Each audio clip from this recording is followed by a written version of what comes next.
Hello, everyone. My name is Ruth Jean, and I'm an attorney practicing in immigration law in South Florida. Today, I want to talk to you about whether or not a step-parent can petition for their immigrant stepchild. The short answer is yes. Of course, though, there are some requirements regarding the step-parent petitioning for their stepchild. First and foremost, obviously, the step-parent has to be a U.S. citizen or a lawful permanent resident. The step-parent also must be married to the biological parent of their stepchild.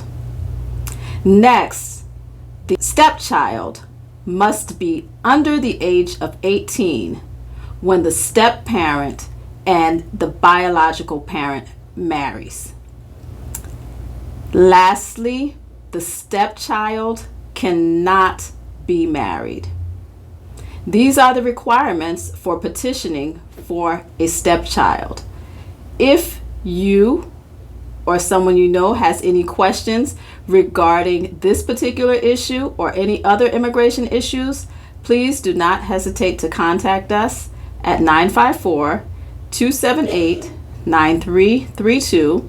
That's 954-278-9332. Thank you.